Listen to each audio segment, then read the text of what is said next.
Bienvenue à tous, bienvenue dans votre deuxième culte de l'histoire d'ACER Global. La semaine dernière, on était avec le père des ministères ACER, avec pour certains d'entre vous qui regardaient sur Évangile TV, le fondateur de la chaîne Évangile TV, l'apôtre Alain-Patrick Tsengue, qui nous a donné un message à vrai dire salutaire, un message qui s'appelait « Les clés de la longévité ». Il nous a donné 7 clés pour la longévité. La première, c'était être attaché à Dieu. La deuxième, être attaché à sa parole. La troisième, être formé méthodiquement. La quatrième, connaître la volonté de Dieu. La cinquième, être enraciné dans une église locale. La sixième, suivre le visionnaire de cette église locale, de ce ministère.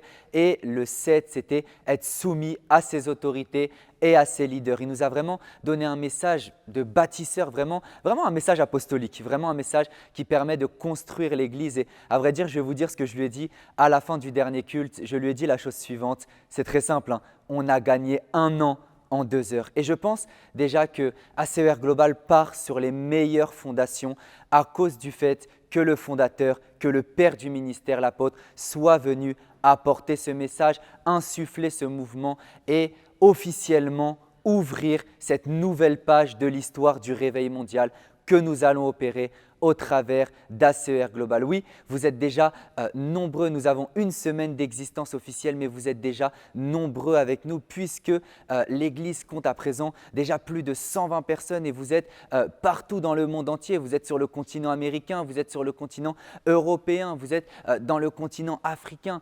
Vous êtes vraiment de toute zone du monde. Il y a peut-être au moins une quinzaine, une vingtaine de pays représentés et c'est vraiment la vision de cette Église. ACER Global, c'est quoi ? D'ailleurs, moi-même, je vais me présenter. Je suis le pasteur Kylian, le pasteur de l'église ACER Global. Et ACER Global, c'est tout simplement une église pour chacun d'entre vous. Peut-être vous suivez ici sur la chaîne Évangile TV ce culte. Peut-être vous n'aviez rien à faire ce dimanche et vous aviez décidé de suivre ce culte. Ou peut-être vous avez vu l'affiche et vous êtes dit « ça a l'air intéressant, je vais voir ce que ça donne ».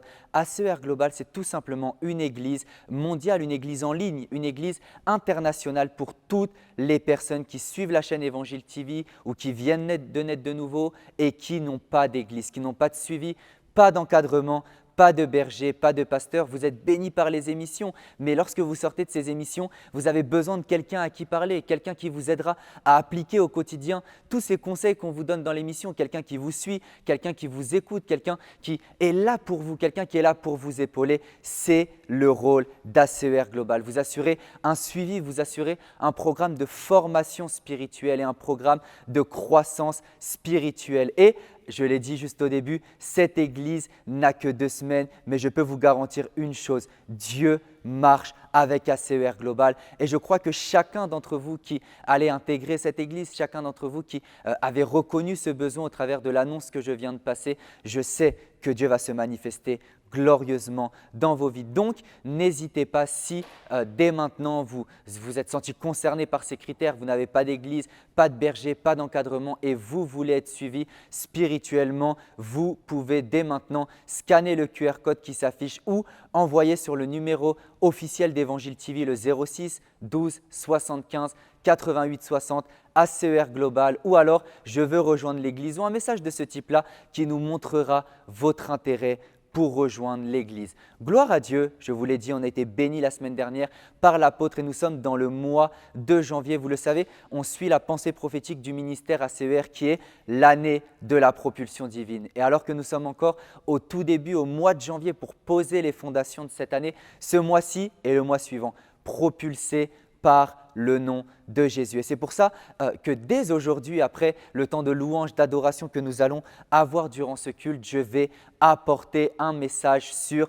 le nom de Jésus qui a pour titre « Jésus, le pouvoir de devenir ». Je vais vous montrer la domination, l'autorité attachée au nom de Jésus. Mais ce n'est pas tout. Dans une deuxième partie, parce que oui, c'est un enseignement en 2 parties, je vais commencer dès aujourd'hui à prêcher dessus et je vais continuer la semaine prochaine. Je vais vous montrer dans la première partie, comme je vous ai dit, l'autorité, la domination, la victoire attachée au nom de Jésus. Mais dans la deuxième partie, je vais vous enseigner qu'il n'est pas suffisant de mentionner le nom de Jésus, qu'il n'est pas suffisant d'invoquer ou d'utiliser le nom de Jésus comme une formule magique, mais que toute personne qui invoque le nom de Jésus doit s'engager à lui ressembler, à le refléter et à le représenter fièrement. Donc, je vais vous parler du nom de Jésus dans l'aspect de l'autorité, mais également dans l'aspect de la ressemblance. Je vais vous apprendre à penser comme lui, à parler comme lui, à agir comme lui. Et c'est ce que nous allons voir ensemble dans ce culte. Voilà, je vous ai présenté un petit peu ACR Global,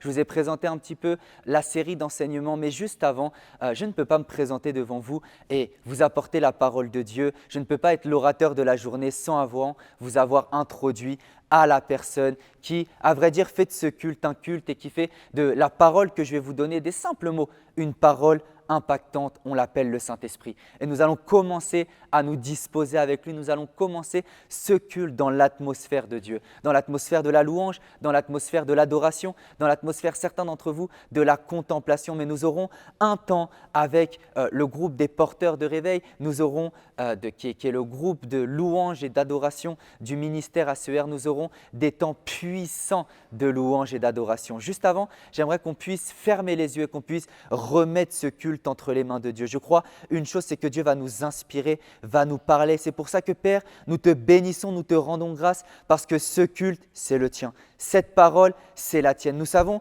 c'est toi qui dis dans Philippiens 1 au verset 6 que tout ce que tu as commencé, tu l'amènes à la perfection. Merci Saint-Esprit. Tu as commencé cette œuvre, nous en sommes encore au début, mais nous savons que tu es fidèle, que tu l'amènes à la perfection et que tu fais de la personne qui me regarde un pilier de cette œuvre, un pilier de cette bâtisse dans le nom de Jésus. Parle-nous, forme-nous, bâtis-nous, émonde-nous, transforme-nous par ta parole, qu'elle nous fasse du bien, qu'elle nous communique la vie, qu'elle nous amène à ressembler à Christ et qu'elle amène à élever notre foi et notre conscience de notre victoire, de notre identité en Christ. Nous te bénissons pour ta présence qui remplit ce culte, pour ta gloire qui remplit ce culte et nous croyons dans le nom puissant de Jésus que tu nous parles. Amen. Amen. Gloire à Dieu. Sans plus tarder, nous allons passer un temps de louange et d'adoration. Échauffez-vous, louez le Seigneur de toute votre force, même agenouillez-vous chez vous si vous le voulez pour passer ces temps privilégiés avec Dieu. Oui, vous pouvez même rassembler les membres de votre famille. Vous le savez, je vous l'ai dit la semaine dernière, la vision d'ACER Global, ce n'est pas juste d'être une église en ligne, mais de pouvoir implanter des églises en physique partout où vous vous trouvez dans le monde. Et alors, vous pouvez être des précurseurs de cette église chez vous, là où vous êtes, invitez toutes les personnes qui sont là dans votre maison. Certains sont peut-être comme Marthe en train de faire le ménage, en train de faire la vaisselle, en train de faire plein d'activités. Rassemblez-les au pied du Maître, au pied du Seigneur Jésus qui va nous faire du bien, aussi bien à vous qu'à moi aujourd'hui. Invitez-les, mettez-vous tous devant cet écran et communiez tous ensemble dans la parole de Dieu, dans la présence de Dieu. On se retrouve tout de suite pour un temps de louange et d'adoration.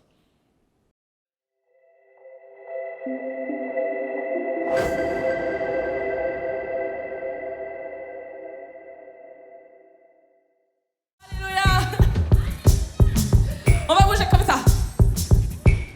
Et chaque pas a une signification dans la foi. Amen.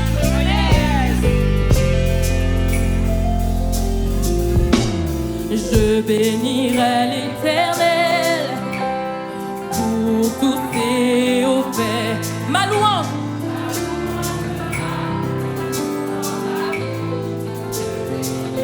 Encore. Je bénirai l'Éternel. Chante-le bien, chante-le bien. Ma louange sera. C'est ça. Je bénirai l'Éternel. Pour tous tes hauts faits. Yes. Ta louange sera. Toujours dans ma bouche. Je bénirai.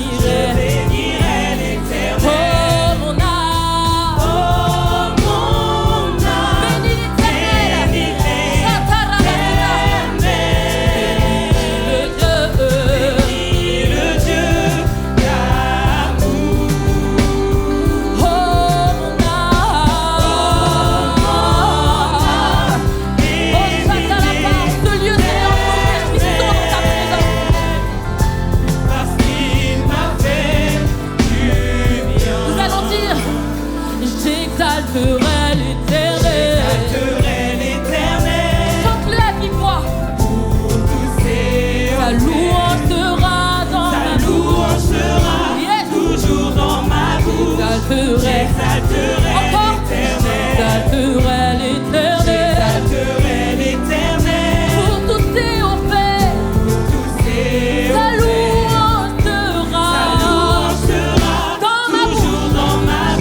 j'exalterai l'Éternel. Oh mon âme,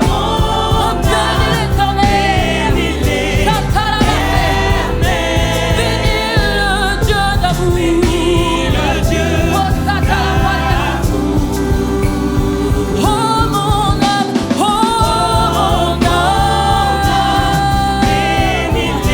bénis l'Éternel. Parce qu'il m'a fait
Je garde ma foi en Dieu.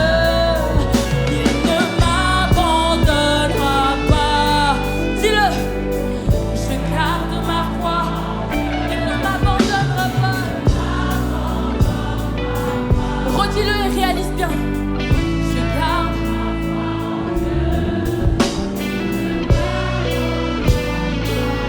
Oh, alléluia, mon Père et mon Dieu.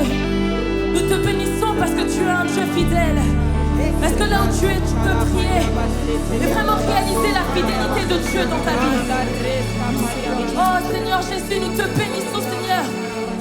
Nous te bénissons, Seigneur. Nous réalisons ta fidélité, oh Dieu. Mon Père et mon Dieu, tu es passé à la croix afin qu'aujourd'hui nous puissions aller vers le trône de la grâce avec une ferme assurance, avec un cœur pur, avec le corps pur, Seigneur, sans que plus rien ne puisse nous séparer de toi, oh Dieu. Alors pour cela, nous te bénissons, Seigneur, parce que tu m'as rendue parfaite en toi, parfaite en Christ. Oh, réalise que le Seigneur t'a rendue parfaite, parfait là où tu es. Réalise que le Seigneur t'a racheté. Réalise que tu n'as plus de lien qui t'enchaîne ici en ce lieu, qui t'enchaîne à ce monde, qui t'enchaîne à ton passé. Parce que Jésus a tout payé à la croix. Oh, Jésus, le divin sacrificateur, le seul et l'unique, le tout-puissant.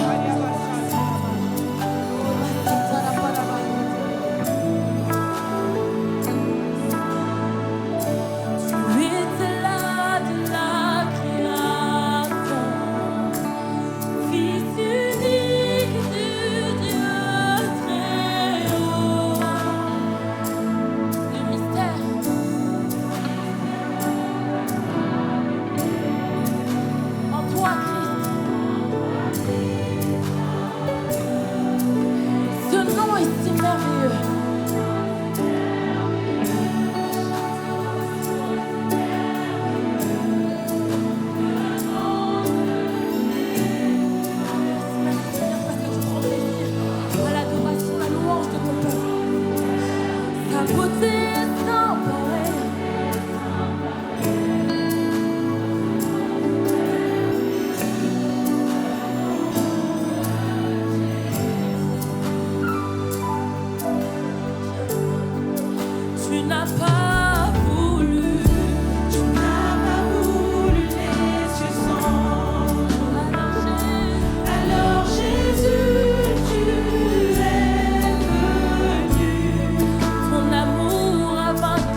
Bonjour à tous, bonjour ACER Global, j'espère que vous allez bien. Bonjour à tous les membres d'ACER Global qui regardent ce culte. Bonjour à toutes les personnes qui sont peut-être tombées ici par hasard en regardant la chaîne Évangile TV pendant ce jour du dimanche. Ça tombe bien, vous arrivez tout au début de l'œuvre puisque aujourd'hui c'est notre deuxième culte de l'église ACER Global. La semaine dernière, on avait été tellement bénis par le père du ministère ACER, par également le président d'Évangile TV, l'apôtre Alain Patrick Tsengue qui est venu faire un culte d'inauguration, qui est venu nous apporter un message puissant et nous encore une fois, nous le remercions, nous l'honorons pour ce qu'il a fait, pour l'opportunité à cette plateforme d'exister, pour toutes les personnes qui nous rejoignent pour la première fois ou qui assistent à un culte pour la première fois. J'imagine que c'est le cas de beaucoup d'entre vous qui êtes en train de regarder ce culte actuellement.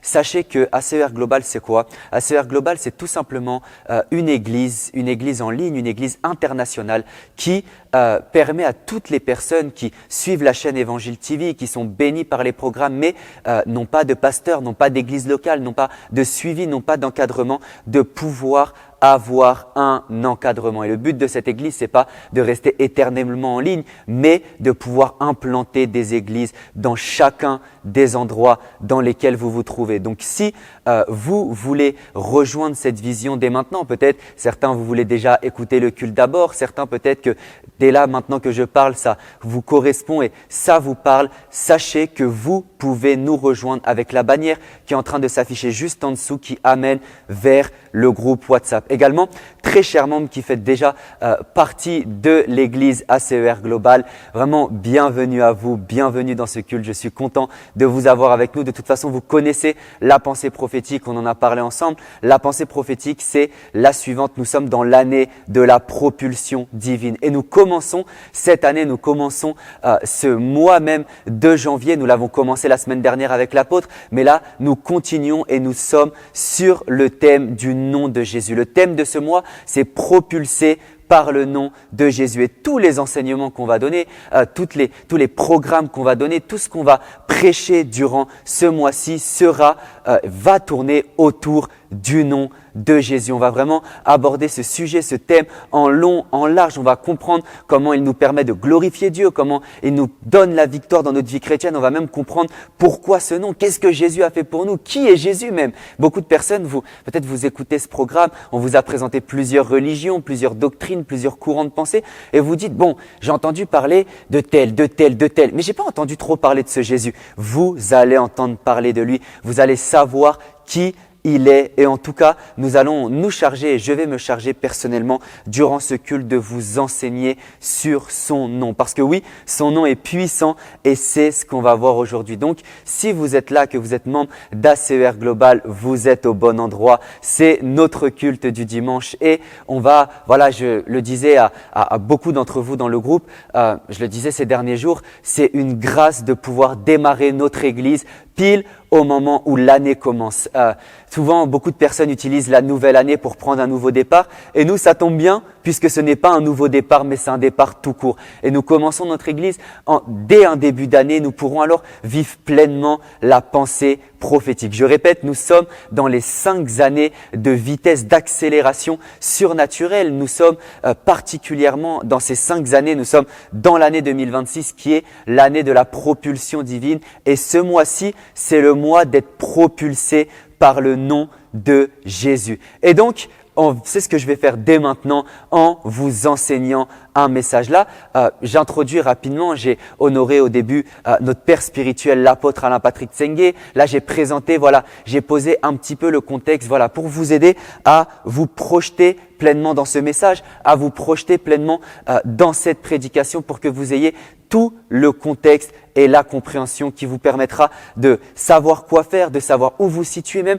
personnellement, de savoir quoi méditer. vérité. Donc, gloire à Dieu. Je vais commencer ce message. Je l'avais dit à certains d'entre vous dans le groupe, je l'avais dit à certains d'entre vous de l'Église internationale. Beaucoup d'entre vous, vous êtes en feu, vous êtes passionnés du Seigneur, vous êtes amoureux de Dieu. Et ça, c'est merveilleux parce qu'on ne peut rien bâtir et Jésus ne peut pas bâtir son royaume sans des chrétiens en feu, sans des enfants qui l'aiment tout simplement. C'est Jésus qui va venir sur terre, il va dire « Je suis venu jeter un feu ». Ça veut dire qu'avant même de bâtir son église, qu'est-ce que Jésus va faire? Il va jeter un feu parce qu'une église ne peut qu'être bâtie au travers de personnes qui sont passionnées de Dieu, qui sont amoureuses de Dieu, qui sont enflammées pour le Seigneur, qui sont prêtes à tout pour Dieu, qui aiment Dieu plus que leur propre vie. Et c'est le cas de beaucoup d'entre vous. J'ai pu le voir et j'imagine si vous êtes des personnes qui n'avaient pas encore rejoint ACR Global mais qui voulaient le rejoindre en vous connaissant, en apprenant à vous connaître plutôt dans les prochains jours, je sais que vous serez des personnes passionnées de Dieu. Et pour moi, ce qui est pertinent à faire dans une église jeune comme ça, dans une église qui est très zélée, très passionnée, mais qui vient juste de débuter, c'est de poser les bases par l'enseignement. Aujourd'hui, je ne vais pas prêcher, je vais enseigner et je vais poser les bases du nom de Jésus. Non seulement c'est pertinent de le faire parce que nous sommes dans le début d'un mois, donc qui dit début du mois dit bien poser les bases pour ensuite avancer. La semaine prochaine, c'est le pasteur Marine qui va venir, elle va vous apporter un message pareil dans la continuité. Je ne sais pas si le Seigneur lui mettra à cœur de prêcher, si le Seigneur lui mettra à cœur d'enseigner, mais en tout cas, elle viendra continuer ce que le Seigneur veut faire durant ces mois. Et alors moi, je veux me charger parce que je commence cette série d'enseignements à vraiment poser les bases, à vous bâtir, à vous enseigner, à rendre ce feu stable, à rendre ce feu mature, à vous rendre vraiment consistant, solide dans la parole de Dieu, de sorte à ce que vous ne soyez pas en feu juste 1 mois, 2 mois, 3 mois, 6 mois, 1 an. Ensuite, des problèmes de la vie viennent et vous abandonnez la foi, mais que vous soyez solide toute votre vie. Je sais que beaucoup d'entre vous, le défi principal que vous avez rencontré dans votre vie chrétienne, c'est le suivant. C'est le fait d'être zélé pour Dieu, d'aimer Dieu, d'être passionné du Seigneur, mais de pas réussir à rester stable parce que vous n'étiez pas encadré. Et c'est à ça que sert ACER Global, à vous encadrer, à vous aider, à vous épauler pour que vous puissiez être fort, être bâti jusqu'à la fin de votre destinée, que vous ne fassiez que grandir, que vous ne fassiez que croître dans le nom de Jésus. On va alors commencer cette prédication dans la prière. On va remettre ces temps entre les mains de Dieu. Je vous invite à fermer les yeux et on va prier ensemble. Père, je te bénis, je te rends grâce pour ta parole. Merci parce qu'elle est comme un marteau qui brise le roc. Merci parce que c'est elle qui brise nos forteresses, qui brise nos limitations, qui change notre manière de penser, notre manière d'agir. C'est elle qui nous bâtit dans le nom de Jésus. Merci pour ta précieuse parole qui nous touche. Merci pour ta précieuse parole qui nous transforme. Dans le nom puissant de Jésus, nous disons que nos cœurs sont ouverts, que nos cœurs sont disposés. Ils sont apprêtés à recevoir de toi. Ils sont apprêtés à recevoir ta parole. Merci, précieux Saint-Esprit, parce que tu touches quelqu'un ici. Si quelqu'un ne te connaissait pas, tu le conduis au salut. Si quelqu'un te connaissait, amène-le à te connaître encore plus. Dans le nom de Jésus, je prie que ta parole pénètre, que ta parole transperce, que ta parole transforme. Dans le nom puissant de Jésus, parle-nous. Fais-nous du bien par ta parole.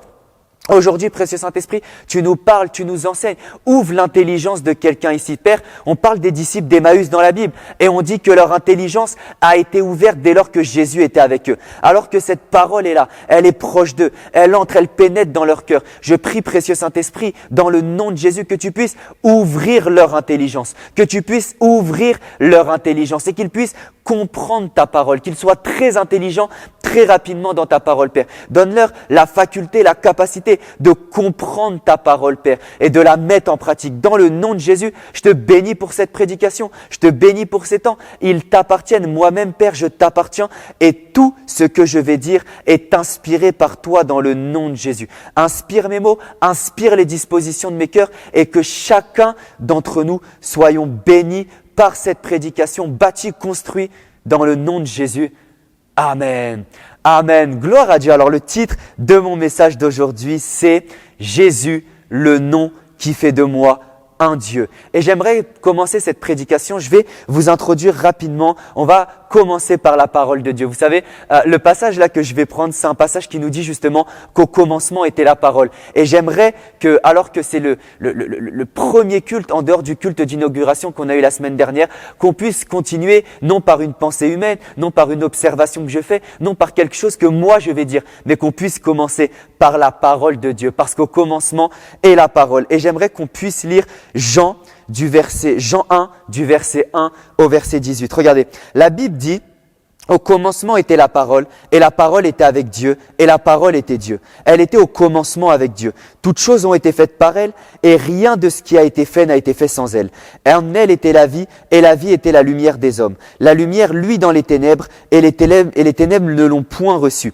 Il y eut un homme envoyé de Dieu, son nom était Jean. Il vint pour servir de témoin, pour rendre témoignage à la lumière, afin que tous crussent par lui. Il n'était pas la lumière, mais il parut pour rendre témoignage à la lumière. Cette lumière était la véritable lumière qui, en venant dans le monde, éclaire tout homme. Elle était dans le monde, et le monde a été fait par elle, et le monde ne l'a point connue. Elle est venue chez les siens, et les siens ne l'ont point reçue. Mais à tous ceux qui l'ont reçue, et qui croient en son nom, elle a donné le pouvoir de devenir enfants de Dieu, lesquels sont nés non du sang, ni de la volonté, ni de la chair, ni de la volonté de l'homme, mais de Dieu. Et la parole a été faite chair. Elle a habité parmi nous, pleine de grâce et de vérité, et nous avons contemplé sa gloire, une gloire comme la gloire du Fils unique venu du Père. Jean lui a rendu témoignage et s'est écrié: c'est celui dont j'ai dit, celui qui vient après moi m'a précédé, car il était avant moi.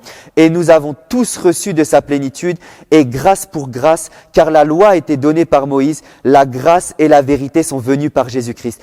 Personne n'a jamais vu Dieu. Le Fils unique qui est dans le sein du Père est celui qui l'a fait connaître. Regardez, pourquoi j'ai pris ce passage-là pour commencer. Déjà, premièrement, parce que pour moi, il est tellement symbolique et il est tellement représentatif de ce qu'on veut bâtir dans cette église. On veut que cette église soit fondée sur la parole. Et alors que nous commençons notre premier culte comme ça, on veut que dès le début, tout soit fondé sur la parole de Dieu. Je vous ai dit que le thème d'aujourd'hui, c'était le nom de Jésus. Vous allez me dire, c'est quoi le rapport entre la parole de Dieu et le nom de Jésus? Est-ce que là, il est encore en train de donner la vision de l'église? Est-ce que là, il a déjà commencé son message? En vérité, j'ai déjà commencé mon message. Pourquoi j'ai pris ce passage? Tout simplement, j'aimerais poser une base en vous disant que, regardez, l'héritage est automatiquement associé à un nom. C'est pour ça que j'ai envie de vous parler du nom de Jésus et que selon la pensée prophétique, je ne peux pas vous parler du nom de Jésus sans vous parler de l'héritage. C'est pour ça que là, je ne vais pas commencer à parler du nom de Jésus directement. Je vais commencer en parlant de l'héritage parce que lorsque vous allez comprendre le principe d'héritage, vous allez automatiquement comprendre le nom de Jésus, sa puissance, ce qu'il fait. Parce que l'héritage est toujours associé à un nom. Je vais prendre un exemple. Si tu t'appelles, je sais pas, je vais prendre un exemple moi aussi, tu t'appelles Albert Camus et que ton père s'appelle, je sais pas, Thomas Beaupassant, bon, si la personne s'appelle Thomas Beaupassant, tu peux pas aller demander à la personne l'héritage au nom de la personne alors que tu ne partages pas le même nom. Pour avoir un héritage, il y a 3 conditions qui sont obligatoires. La première condition, c'est que l'héritier doit être enfant de la personne. L'héritier doit être un proche parent de la personne et dans le cas où c'est pas un proche parent, ça doit être une personne que le testamentaire a, ou plutôt que celui qui donne l'héritage a désigné. Vous comprenez? Donc, de base, l'héritier doit être un enfant de la personne. L'héritier doit avoir le même nom que la personne. Le nom sert à quoi? Le nom sert à déterminer un héritage. Regardez, l'héritier, première chose, il doit déjà être l'enfant de la personne. Il doit avoir le nom de la personne. Et ici, on le voit dans Jean 1,12. Regardez, la Bible nous dit, je vais dans Jean 1,12, elle était dans le monde et le monde a été fait par elle et le monde ne l'a point connue. Elle est venue chez les siens et les siens ne l'ont point reçue. Mais, regardez, chapitre 12, à tous ceux qui l'ont reçue, à ceux qui croient en son nom, elle a donné le pouvoir de devenir enfants de Dieu. Mais à tous ceux qui l'ont reçue, à ceux qui croient en son nom, elle a donné le pouvoir de devenir enfants de Dieu, lesquels sont nés non du sang ni de la volonté de la chair, ni de la volonté de l'homme, mais de Dieu. Regardez déjà, la première chose qu'on voit ici, c'est que oui, nous sommes bel et bien enfants de Dieu. La Bible dit, pour tous ceux qui l'ont reçu et qui croient en son nom, elle a donné le pouvoir de devenir enfants de Dieu. C'est-à-dire que dès lors qu'on place notre foi en cette parole, dès lors qu'on croit en cette parole, on devient enfant de Dieu. La Bible dit, pas né de la chair, du sang des hommes, mais né directement de Dieu. Ça veut dire que dans notre sang coule l'ADN de Dieu. Dans notre esprit coule l'ADN de Dieu. Alléluia, nous sommes enfants de Dieu. Et c'est ce que la Bible nous dit, voyez, à tous ceux qui l'ont reçu, qui croient en son nom. Ça veut dire que dans le principe de Dieu, si on croit en son nom, on le reçoit. Voyez, à tous ceux qui l'ont reçu et qui ont cru en son nom. Vous voyez, ici, il parle du nom. Il dit que dès lors qu'on a cru en son nom, on le reçoit. Ça veut dire que vous êtes maintenant enfant de Dieu. Vous avez maintenant reçu le nom de Jésus-Christ. Ce nom-là dont on parle, le nom de la parole de Dieu, c'est qui? C'est Jésus-Christ. Je viens de vous le lire. La Bible dit que cette parole-là s'est faite chair, qu'elle est venue sur terre. Mais on parle de qui? On est en train de parler de Jésus. C'est Jésus la parole faite chair. Vous comprenez? Et plus tard, je vous ai lu dans le verset 17 que la grâce et la vérité sont venues par Jésus-Christ. Au début, on nous parle de la parole et après, on nous parle de Jésus-Christ. Pourquoi? Parce que c'est la même personne. Et dès lors que vous recevez la parole de Dieu, que vous croyez en elle, vous naissez de nouveau, vous devenez enfant de Dieu et vous recevez le nom de Jésus-Christ. Gloire à Dieu. La deuxième condition pour pouvoir recevoir un héritage, je vous ai dit, c'est un enseignement. Prenez un carnet, notez. Et d'ailleurs, je vous invite, je fais une petite parenthèse dans mon message, je vous invite à aller voir l'enseignement que l'apôtre Alain Patrick a fait il y a 2 semaines à l'église ACER Paris. Vous pouvez voir ça sur la chaîne YouTube ACER ZCN. Vous pouvez retrouver cet enseignement et c'est un enseignement justement, il a pris 5 cultes pour pouvoir enseigner sur l'autorité du nom de Jésus dans le fait de l'exercer, dans le fait de le pratiquer, dans le fait de l'utiliser. Donc, je vous invite à aller voir également cette série de l'apôtre parce qu'elle est pleinement dans le thème du mois. Alors, la deuxième condition pour pouvoir avoir cet héritage, j'espère que vous notez bien, que vous avez bien votre carnet. La Bible dit, regardez, je vais rester dans Jean 1 et la deuxième condition, c'est que un testament doit être rédigé et un notaire doit être présent. Il n'y a pas d'héritage s'il n'y a pas de testament. Il n'y a pas d'héritage s'il n'y a pas quelqu'un qui a décidé de léguer son héritage à quelqu'un d'autre.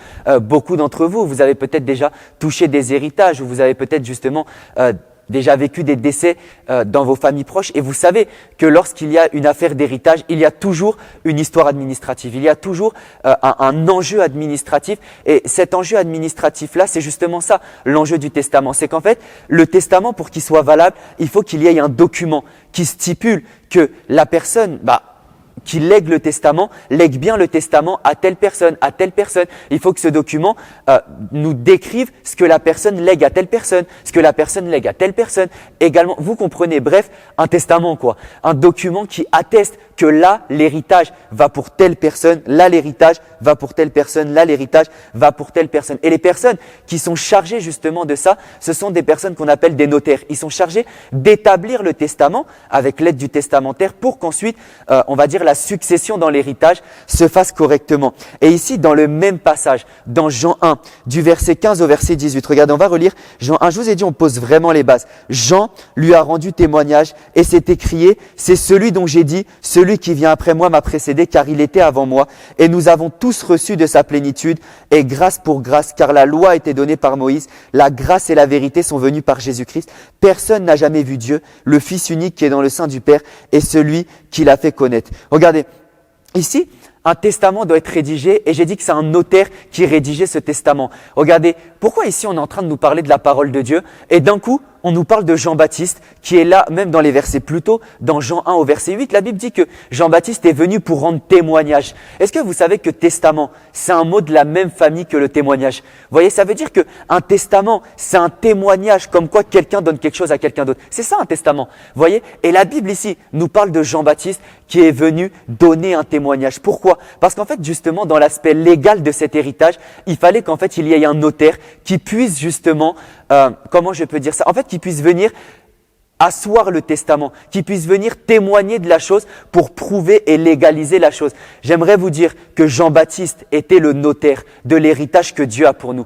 Celui qui nous a légué le testament, celui qui nous a légué l'héritage, c'est Jésus-Christ. Mais il a fallu un notaire qu'on appelle Jean-Baptiste, qui est venu donner témoignage de Jésus, de sorte à ce que nous, on puisse avoir ce testament devant nous, on puisse avoir ce témoignage devant nous. Et alors, vous allez vous poser une question, c'est quoi ce témoignage? C'est quoi ce testament? C'est très simple. Le testament du chrétien, c'est la Bible. Le testament du chrétien, c'est la Bible. Vous voulez connaître votre testament? Lisez la Bible. Le testament du chrétien, son héritage, son autorité, son identité est contenu dans la Bible. La troisième condition pour qu'un héritage soit accordé, je vous ai dit la première, c'était que l'héritier soit enfant ou proche parent de la personne. Le deuxième, ou choisi par la personne, nous, non seulement on est enfant, mais également on est choisi. La deuxième condition, c'est qu'un testament doit être rédigé et un notaire doit être présent. La Bible a été écrite et Jean-Baptiste est venu pour rendre témoignage de Jésus. Donc ces deux conditions-là ont été remplies. Et la troisième condition, c'est que la personne qui possède l'héritage à léguer doit mourir. Il n'y a pas d'héritage sans mort. Un fils ne peut pas recevoir l'héritage si le parent n'est pas mort. Vous voyez, donc la troisième condition, c'est que la personne puisse mourir. Et regardez, toujours dans le même passage, ce passage nous montre vraiment à quel point cet héritage est légal et à quel point on a reçu légalement cet héritage. Regardez, la Bible dit... Elle était dans le monde et le monde n'a été fait par elle et le monde ne l'a point connue. Elle est venue chez les siens et les siens ne l'ont point reçue. J'ai une question à vous poser.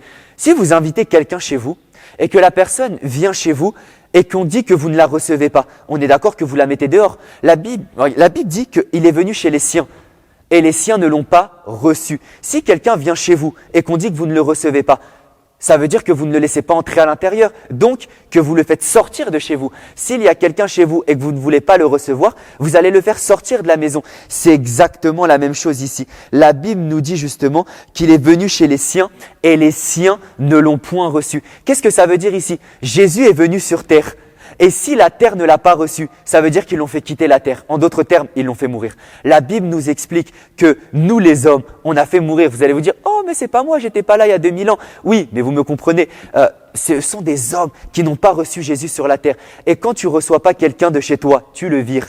Et de la même manière, parce que les hommes n'ont pas reçu Jésus-Christ sur terre, qu'est-ce qu'ils ont fait? Ils l'ont viré de la terre en le tuant. Donc ici, on a même une preuve que Jésus n'a pas été reçu sur la terre, que Jésus a été tué, que Jésus, justement, n'a pas été accepté sur la terre. Et donc la troisième condition est remplie. Je répète, l'héritier doit être enfant de la personne. Jean 1,12, ça a été accompli. Un testament doit être rédigé et un notaire doit être présent. Jean 1 du verset 15 au verset 18, toujours le même passage. Ça a été également accompli. La personne qui possède l'héritage à léguer doit mourir. Jean 1,11, ça a été pareil accompli. Ça veut dire qu'aujourd'hui, on est éligible à cet héritage-là. J'aimerais que vous compreniez que le nom de Jésus, c'est pas une formule magique, c'est pas un abracadabra. Le nom de Jésus, c'est une identité. Le nom de Jésus, c'est qui nous sommes. Vous voyez, la Bible dit, elle a donné le pouvoir de devenir enfant de Dieu. Ça veut dire que maintenant, c'est qui vous êtes. Devenir, c'est être. Vous voyez, de devenir enfant de Dieu. Devenir, vous comprenez, devenir, c'est dans le champ lexical du fait d'être. C'est-à-dire que maintenant vous êtes. La Bible nous dit dans 2 Pierre 1 du verset 3 au verset 4 qu'on est participant de la nature divine, qu'il nous a donné tout ce qui contribue à la vie et à la piété par sa divine puissance. Vous voyez, la Bible dit que maintenant on est participant de la nature divine. Qu'est-ce que ça veut dire, participant de la nature divine? Ça veut dire que son sang coule dans nos veines. Ça veut dire que son ADN est en nous. Ça veut dire qu'en nous, on a les gènes de Dieu. Dans les histoires là de chromosomes, dans les histoires là d'ADN, dans les histoires comme ça, nous spirituellement, on a ceux de Dieu. Vous comprenez? Et c'est ça qui est extraordinaire, c'est que nous, on ne croit pas seulement maintenant en un Dieu qui n'est plus comme nous, on est maintenant enfant de Dieu. On a maintenant l'ADN, l'identité, on est maintenant comme le Seigneur. Et il faut que vous compreniez que l'héritage est toujours accompagné d'une autorité. Je vais prendre un exemple. Par exemple, ton père est chef d'entreprise et il meurt. Lorsqu'il va mourir, dans l'héritage, il va y avoir une succession qui va faire en sorte que s'il t'a légué l'entreprise, ça va maintenant être toi qui vas reprendre son poste de chef d'entreprise. Vous voyez, en fait, dès lors qu'il y a un héritage, il y a une autorité. Parce que dès lors qu'on vous lègue quelque chose, vous avez l'autorité sur cette chose-là. Vous voyez, l'apôtre a déjà raconté une histoire dans plusieurs de ses prédications où justement, il raconte une anecdote où il y a un père, comme en fait son fils l'agaçait trop, il avait un serviteur et il a décidé de léguer tout son héritage au serviteur. Au lieu de son fils, il a donné l'héritage au serviteur. Et le père va dire, voilà, il va dire au serviteur, tu peux prendre tout ce que tu veux, prends tout ce que tu veux. Et le serviteur va dire, ok, je prends ça, je prends ta maison, je prends ta voiture, je prends telle chose, je prends telle chose, je prends telle chose. Et ensuite, il va être ému de compassion pour son fils quand même, et il va dire à son fils, prends une seule chose. Et le fils va dire, ok, je prends le serviteur. Vous voyez, ici, c'est une image pour vous montrer que le serviteur avait tout pris. Mais comme le fils a pris le serviteur, il avait tout ce qui appartenait au serviteur. Vous voyez, en une requête, le fils a été plus efficace que le serviteur en plein de requêtes. Vous voyez, et c'est exactement la même chose. En fait, dès lors que vous êtes enfant de Dieu, vous avez accès à l'héritage de Dieu. Et dès lors que vous avez accès à l'héritage de Dieu, vous avez maintenant une nouvelle autorité. Vous voyez, et comme je vous ai dit tout à l'heure, cette autorité-là, elle se trouve dans un nom. Il n'y a pas d'autorité sans nom. Il n'y a pas d'héritage sans nom. On n'aurait jamais pu avoir accès à tout ça si il nous avait pas donné son nom. Donc, l'héritage et l'autorité sont toujours attachés à une identité. Ne croyez pas que vous avez juste un nom pour décorer ou le nom de Jésus pour faire beau. Ce nom de Jésus, il y a toute une identité qui est attachée derrière. Il y a tout un package qui est attaché derrière. Il faut que vous compreniez que le nom de Jésus ne sert pas juste à faire des formules magiques. Le nom de Jésus, il y a tout un package derrière. Il y a tout un lot derrière. Il y a quelque chose derrière. Vous voyez, regardez, de la même manière que si je vous parle d'une voiture, dans la voiture, il y a tout un package. Si je vous vends une voiture sans frein, bon courage pour survivre. Si je vous vends une voiture sans essence, bon courage pour rouler. Si je vous vends une voiture sans moteur, bon courage même pour démarrer. Vous comprenez? Si je vous vends une voiture sans contact, vous n'arriverez même pas à mettre la clé dans le contact. Est-ce que vous comprenez? Vous voyez, c'est exactement la même chose. On appelle ça une voiture, mais dans la voiture, il y a plein de fonctions. C'est exactement la même chose. On a un nom, Jésus-Christ, mais au travers de ce nom-là, on a accès à des multitudes de choses. Et c'est Philippiens 2, au verset 11, qui va nous dire que le nom de Jésus-Christ, que tous les genoux vont fléchir devant le nom du Seigneur Jésus à la gloire de Dieu le Père. Et il faut que vous compreniez quelque chose, maintenant que vous avez compris que vous avez reçu le nom de Jésus, que c'est votre héritage, gloire à Dieu, il faut maintenant que vous compreniez que ce nom-là, il sert à quelque chose. Parce que je vous ai parlé du fait que vous avez reçu le nom de Jésus, vous avez reçu l'autorité du nom de Jésus, vous avez reçu l'héritage lié au nom de Jésus, vous avez reçu toutes ces choses-là. Mais maintenant, si je ne vous dis pas à quoi il sert, je ne sers à rien dans cette prédication. Vous voyez? Et il faut alors que vous compreniez pas seulement que vous avez reçu le nom de Jésus, mais qu'également, il faut que vous compreniez à quoi sert ce nom que vous avez reçu. Vous savez, si je vous offre une voiture et vous ne savez pas à quoi elle sert, vous allez tuer quelqu'un avec. Si je vous offre, je ne sais pas, un couteau, mais que vous ne savez pas à quoi il sert, vous allez tuer quelqu'un avec. Alors que le but d'une voiture et le but d'un couteau, ce n'est pas de tuer des personnes. Pour être efficace dans l'utilisation de quelque chose, il faut savoir à quoi ça sert.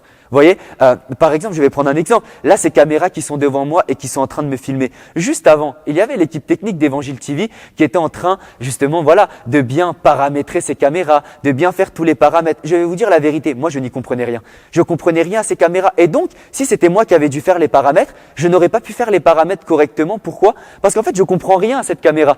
Vous me suivez? Je comprends rien. Donc, du coup, comme je ne sais pas comment utiliser cette caméra, vous auriez juste vu une image floue avec un prédicateur qui ressemble à rien, avec un fond qui ressemble à rien, et vous seriez dit « Oh, mais qu'est-ce qui se passe ?»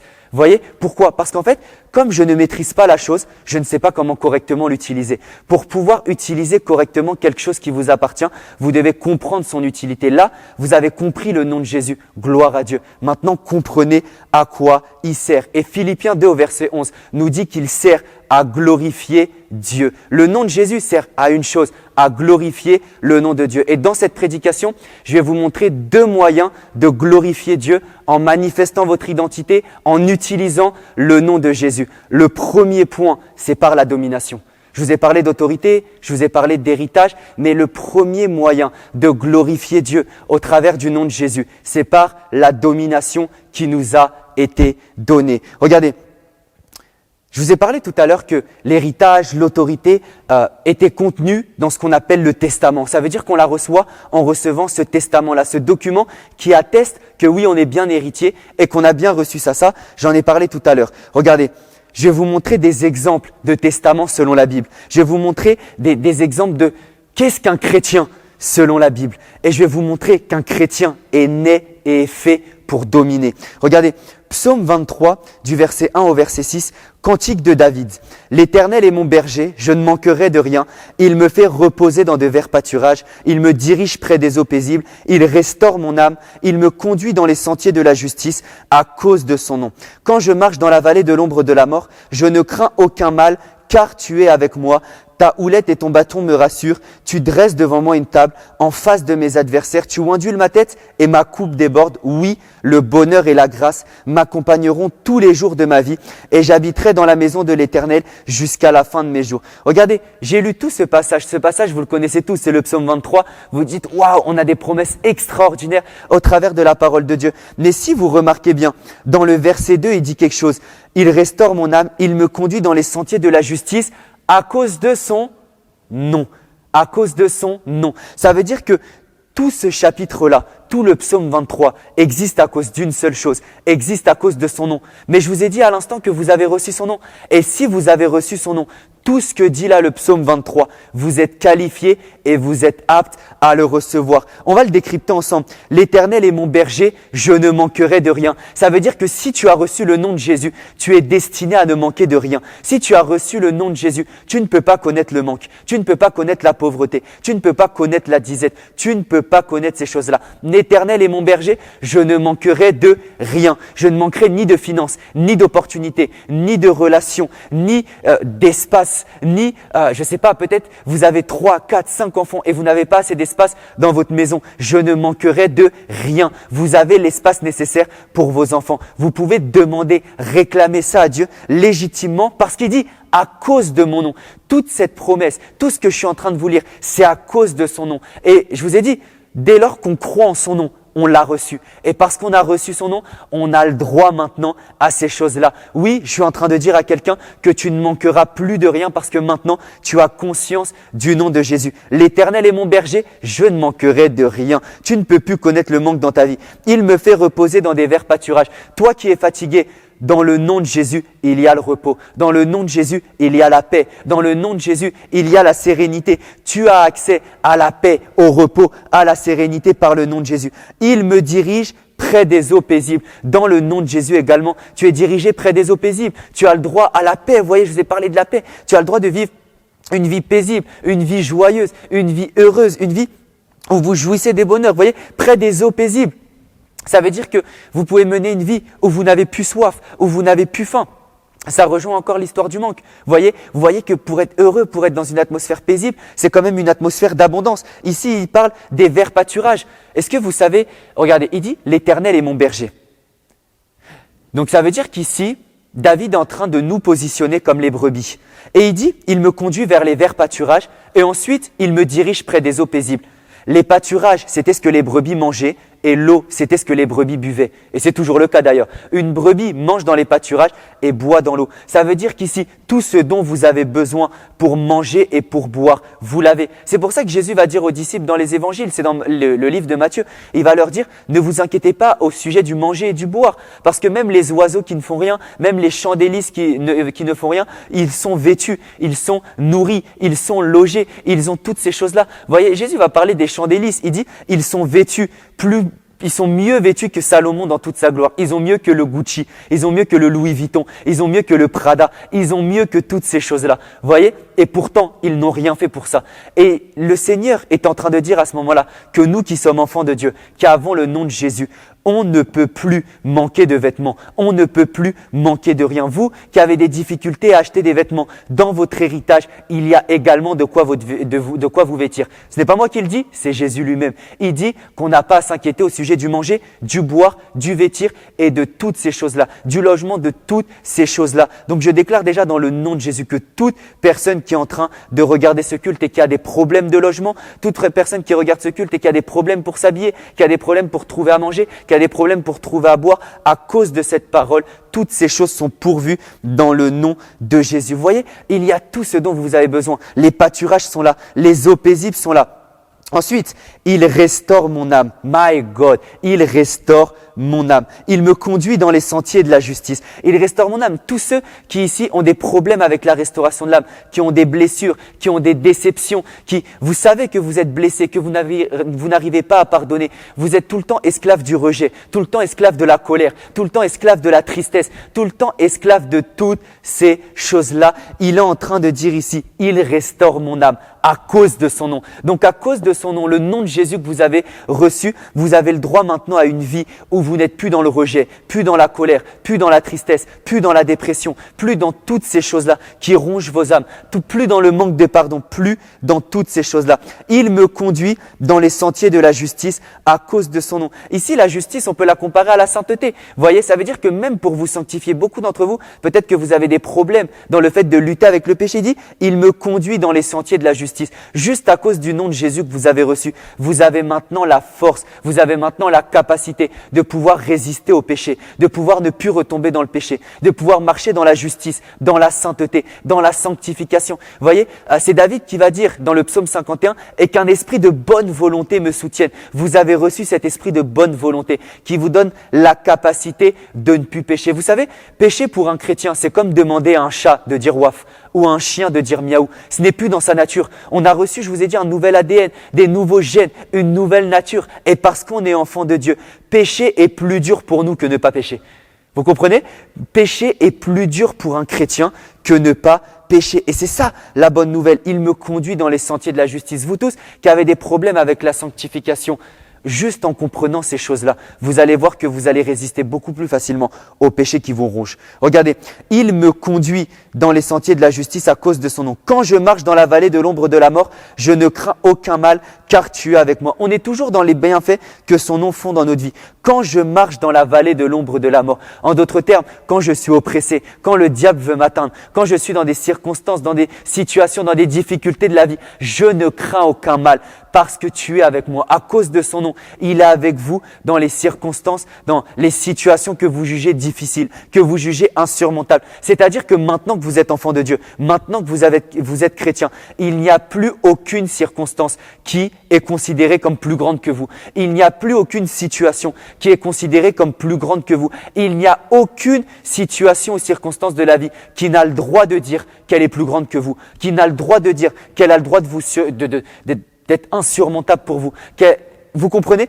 Elles n'ont plus le droit. C'est pour ça que la Bible va dire dans Jacques qu'il n'y a aucune chose qui nous a imposé, qui est au-dessus de nos forces. Pourquoi? Parce que grâce au nom de Jésus maintenant, on ne peut plus vivre des situations qui nous dépassent. La situation que tu es en train de vivre, tu as les armes pour la renverser.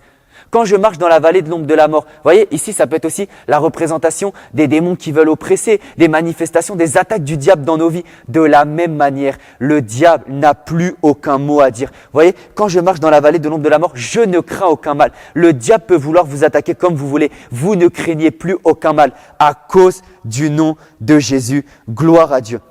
Car tu es avec moi. Ta houlette et ton bâton me rassurent. Tu dresses devant moi une table. Regardez, ta houlette et ton bâton me rassurent. Ça, c'est maintenant la capacité d'avoir une communion avec Dieu, d'être formé par Dieu, d'être dirigé par Dieu, d'être conduit par Dieu. Ça aussi, on y a accès par le nom de Jésus. Être maintenant conduit par Dieu, faire la volonté de Dieu. Vous comprenez? Me rassure. Vous voyez, toutes les personnes qui sont en proie à l'anxiété, à l'angoisse, au stress ici, son bâton et sa houlette vous rassurent. Vous comprenez? Tu dresses devant moi une table en face de mes adversaires. Pareil. En face de mes adversaires, toute personne, beaucoup, je sais que vous êtes préoccupés par peut-être les actes de sorcellerie de personnes que vos familles ont entrepris contre vous. Tu dresses une table en face de mes adversaires, même s'il y a la sorcellerie, même s'il y a l'opposition, même si à votre travail il y a des gens qui veulent vous faire des coups bas, même s'il y a des discussions dans votre dos pour essayer de faire en sorte que votre patron vous renvoie de votre boîte. La Bible dit, tu dresses une table en face de mes adversaires, même si les adversaires veulent agir, parce qu'il y a cette table qui est dressée, ils ne peuvent plus. Vous comprenez? Tu ondules ma tête et ma coupe déborde. Vous voyez, l'onction, le fait d'être rempli du Saint-Esprit, le fait d'être dans la plénitude du Saint-Esprit, d'être rempli de la présence de Dieu, le fait même d'être rempli de puissance pour impacter autour de vous, le fait de devenir quelqu'un de spécial. Également par le nom de Jésus, vous l'avez reçu. Et ma coupe déborde. Vous voyez, une vie d'abondance, une vie de plénitude du Saint-Esprit, de plénitude de bénédiction, de plénitude dans l'impact, de plénitude dans tout ce qui existe. C'est ça que le nom de Jésus nous a donné. Oui, le bonheur et la grâce m'accompagneront tous les jours de ma vie. Vous comprenez? Le bonheur et la grâce m'accompagneront tous les jours de ma vie. Maintenant que vous avez reçu le nom de Jésus, vous savez, hein, moi je ne crois pas en l'expression des gens qui disent « bon, il y a des jours avec et des jours sans ». Comment ça des jours sans? La Bible nous dit que le bonheur et la grâce nous accompagnent tous les jours de notre vie, tous les jours de notre vie. Comment? Vous savez, hein, lorsque vous tenez le langage du, il y a des jours avec et des jours sans. Vous n'êtes pas biblique. Le bonheur est mon partage tous les jours. La grâce est mon partage tous les jours. Mes journées ne sont que des succès. Mes journées ne sont que des exploits. Mes journées ne sont que le bonheur. Mes journées ne sont qu'épanouies. Ma vie ne peut être qu'épanouie à cause de son nom. Pas parce que je suis telle ou telle personne, mais à cause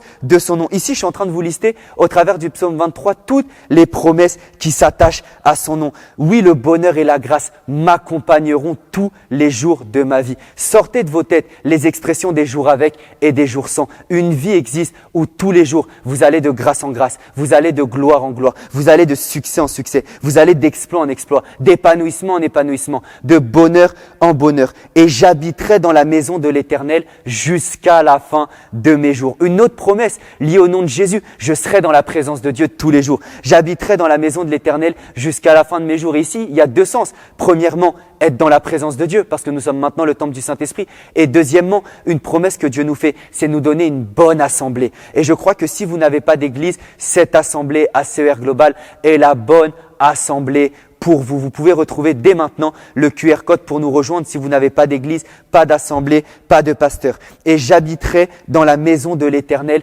jusqu'à la fin de mes jours. Ça veut dire que tous les jours, vous avez le droit d'être dans la présence de Dieu. Vous savez, beaucoup de personnes parfois viennent nous voir et nous dire « j'ai du mal à passer du temps dans la présence de Dieu tous les jours ». Vous savez pourquoi vous avez du mal? Parce qu'en fait, vous ne comprenez pas que vous y avez le droit tous les jours. Vous vous dites « bon, peut-être des jours Dieu voudra me parler, Dieu ne voudra pas me parler ». Tous les jours, Dieu vous attend dans ce lieu secret. Dieu vous attend dans sa présence. Dieu vous attend pour communier avec lui. Et tous les jours, vous avez l'opportunité d'être rempli du Saint-Esprit, d'être dans la présence de Dieu, d'être bien avec le Seigneur. Amen. Gloire à Dieu. Regardez. Je vous donne d'autres exemples de l'autorité du chrétien. Matthieu 28 au verset 18, la Bible dit « Jésus s'étant approché, leur parla ainsi. Tout pouvoir m'a été donné dans le ciel et sur la terre. » Moi, j'aime tellement le fait que ce verset qui nous parle d'autorité, qui nous parle de pouvoir, ici le mot « tout pouvoir », l'apôtre l'a enseigné, c'est le mot « exousia » qui veut dire autorité. Donc en gros, ici on peut dire « toute autorité m'a été donnée sur le ciel et sur la terre ». Et moi, j'aime beaucoup quelque chose, c'est le fait que ce verset qui nous parle d'autorité sur le ciel et sur la terre, il commence par le nom Jésus. Regardez, Jésus s'étant approché, leur parla ainsi. Ça veut dire que le commencement de l'autorité, c'est le nom de Jésus. Et vous avez reçu ce nom-là. Parce que vous avez reçu le nom de Jésus, tout pouvoir vous a été donné sur le ciel et sur la terre. C'est pour ça que Jésus va parler aux disciples, il va leur dire tout ce que vous lirez au ciel, tout ce que vous lirez sur la terre sera lié au ciel. Et tout ce que vous délirez sur la terre sera lié au ciel. Vous comprenez? En fait, on a la capacité d'amener les choses à l'existence, de créer les choses à l'existence. L'apôtre, dans une prédication, la prédication dont je vous ai parlé, qu'il a prêché il y a 2 semaines, il parle d'un mot grec qui s'appelle ginomai, c'est-à-dire créer à partir de rien. Le chrétien a la capacité de créer les choses à partir de rien. Gloire à Dieu. Regardez, tout pouvoir m'a été donné dans le ciel et sur la terre. Ça veut dire qu'ici sur terre, vous avez la capacité d'amener les choses à l'existence. Et l'apôtre, justement, l'apôtre Alain Patrick Senguet enseignait quelque chose. Il enseignait qu'il faut s'attacher aux choses d'en haut et qu'on est assis à la droite de Dieu le Père. On est assis dans les lieux célestes en Jésus-Christ. Parce qu'on est assis dans les lieux célestes, on a maintenant la hauteur, l'autorité pour pouvoir gérer les choses ici. Frères et sœurs, votre corps est sur la terre, mais votre cœur est au ciel. Votre corps est sur la terre et votre cœur est au ciel. Et parce que votre cœur est au ciel, vous pouvez maintenant exercer, asseoir la domination d'en haut du ciel. Tout pouvoir m'a été donné au ciel et sur la terre. Ça veut dire que vous avez la capacité d'amener les choses à l'existence. Vous avez la capacité de prendre autorité sur les situations. Un autre passage, là je suis vraiment en train d'enseigner et de vous montrer tous les passages, comme ça vous pourrez même les méditer vous-même, c'est pour ça que je vous les cite, que tous les passages qui nous parlent justement de notre héritage et notre autorité. Regardez, Marc 16 du verset 17 au verset 20. « Voici les miracles qui accompagneront ceux qui auront cru. En mon nom, ils chasseront les démons, ils parleront de nouvelles langues, ils saisiront des serpents. S'ils boivent quelques breuvages mortels, il ne leur fera point de mal. Ils imposeront les mains aux malades et les malades seront guéris. Le Seigneur, après leur avoir parlé, fut enlevé au ciel et il s'assit à la droite de Dieu et ils s'en allèrent prêcher partout. Le Seigneur travaillait avec eux et confirmait la parole par les miracles qui l'accompagnaient. Regardez ce que j'aime dans ce passage, c'est qu'il est en train de dire quelque chose. Regardez, si vous remarquez le début du passage est au futur. Voici les miracles qui accompagneront. Donc ici, il est en train de parler de quelque chose qui est au futur. Dans le verset 17, il nous donne une promesse, mais il la met au futur. Regardez à partir du verset 19. Le Seigneur, après leur avoir parlé, fut enlevé au ciel et il s'assit à la droite de Dieu. Et là, on est maintenant passé du futur au présent. Pourquoi?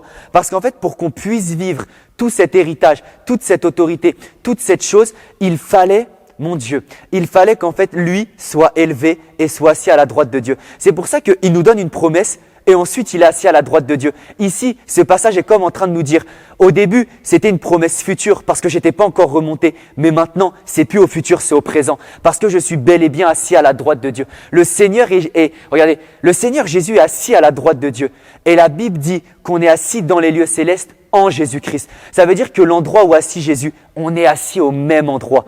Mon Dieu, on est assis au même endroit où Jésus-Christ est assis, à la droite de Dieu. Vous comprenez? Donc ça veut dire que maintenant, cette promesse de Marc 16, 17, elle est plus au futur, elle est au présent. Parce qu'on est assis maintenant avec lui dans les lieux célestes. Regardez un autre passage, je vous donne vraiment des passages, je vous donne du contenu pour votre foi. Vous voyez, c'est ça le but de l'enseignement. On peut prêcher, on peut vous enflammer, mais le but de l'enseignement, c'est vraiment de donner de la structure, de la fondation à votre foi. Parce que je peux vous dire, tu vas être béni dans le nom de Jésus, tu vas être prospère dans le nom de Jésus, tu es oint dans le nom de Jésus, tu es rempli de l'Esprit dans le nom de Jésus. Si je ne donne pas de fondation biblique et que je ne donne pas des raisons à vos têtes d'y croire, sur le coup, vous allez être « ouais, c'est trop bien ». Mais après, quand on va vous demander, quand les situations de la vie ou le diable vont vouloir vous sonder et dire « t'es vraiment sûr que t'es béni? T'es vraiment sûr que tu es oint? T'es vraiment sûr que t'es rempli ?»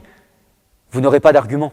Vous voyez? C'est pour ça que la prédication doit toujours être assaisonnée de l'enseignement. Si on prêche juste, vous allez être là « ouais, je suis béni dans le nom de Jésus ». Mais quand quelque chose va venir contredire, vous allez perdre la foi parce que vous n'aurez pas d'argument. L'enseignement, le but, c'est de donner des arguments à ce que vous croyez. Vous voyez, là, j'ai pas juste envie que vous croyiez à ce que je dise.